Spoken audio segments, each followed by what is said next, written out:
Hey, what's going on, everybody? This is Tyrone back with Tech Life. This article comes to you guys from the Mobile Report. I'll leave a link to it in the description so you guys can check it out. So yesterday, I dropped the video that AT&T is suing T-Mobile over the AI tool that's in the T-Life app for the program Switching Made Easy. We have more info on that. T-Mobile apparently in trouble. I don't know how big, but AT&T is extremely angry about T-Mobile's Switching Made Easy, and so is Verizon. Verizon has not yet taken legal action, but Verizon has taken the action, as you will see here, to block anything that happens from the T-Life app. So if there's access given through the T-Life app to the Verizon app, it ain't happening. Verizon says no, they're just gonna block it. So I don't know if there's any legal pursuit from Verizon as of yet, but what we do know is Verizon is outright blocking it. AT&T has officially filed a lawsuit with a federal judge of Texas as of Sunday, and they're looking to go big. They're not messing around. They've even reached out to Apple to look into the guidelines to have T-Life removed off the App Store. That's how far AT&T is willing to take this. And it's apparently has happened ever since the announcement was made. So it didn't take for AT&T for this to actually go live to file a complaint. They've been fighting silently. So apparently the company has been in a silent war with T-Mobile for the past 2 weeks, with T-Mobile scrapping AT&T accounts, AT&T blocking them, and T-Mobile attempting to bypass the block repeatedly in a statement. So that's T-Mobile has been trying to bypass that. So that also lets you know there's a good and a bad to this, right? The good is a lot of people are switching. For T-Mobile to have the ability to even do this, there's a lot of people that are moving from AT&T. There's a lot of port-ins to T-Mobile and Verizon. So AT&T is taking action to prevent T-Mobile from putting customers at risk through its irresponsible implementation of bots and AI to unlawfully harvest private customer data and competitors' intellectual property. So where AT&T is having the big issue, T-Mobile will apparently store the data and save it even if the customer doesn't end up switching.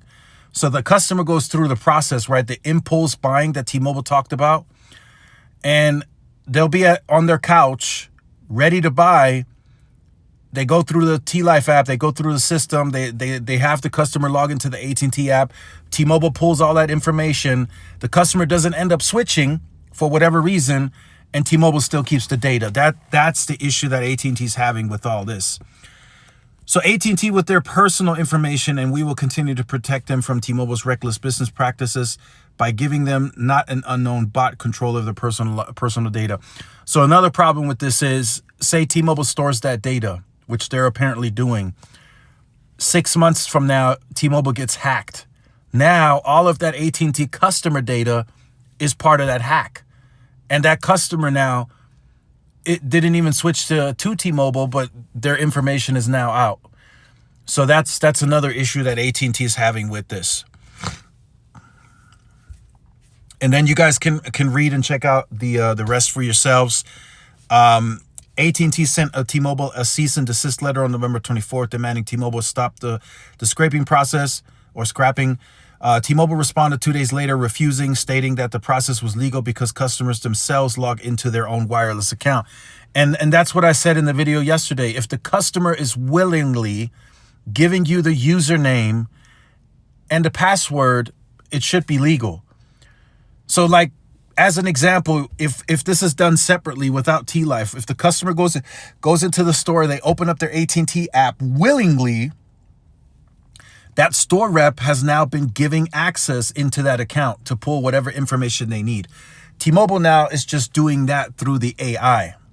And I think that's where the issues are, because apparently AT&T and Verizon are blindsided because T-Mobile's AI tool can automatically populate and generate the port out pin.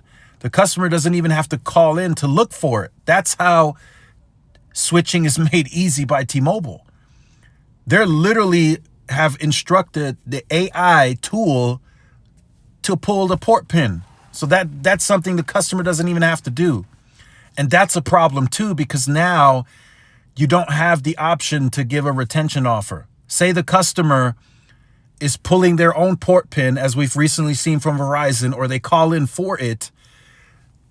Verizon and AT&T have the ability still to offer a retention offer to keep that customer. If T-Mobile goes into the app and automatically generates the port pin, there is no ability for that to happen.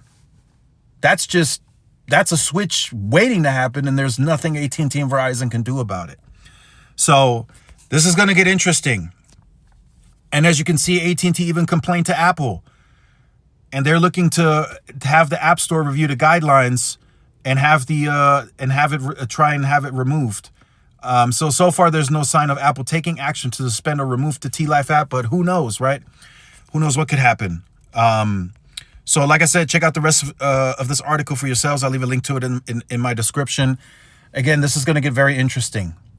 This is something, right? Sometimes when you introduce something new and it's different, people are gonna speak up, and AT&T for sure is speaking up. Verizon hasn't really said anything of much publicly, but they're just outright denying access, which I think they're going to keep doing because they don't like how T-Mobile is going about this.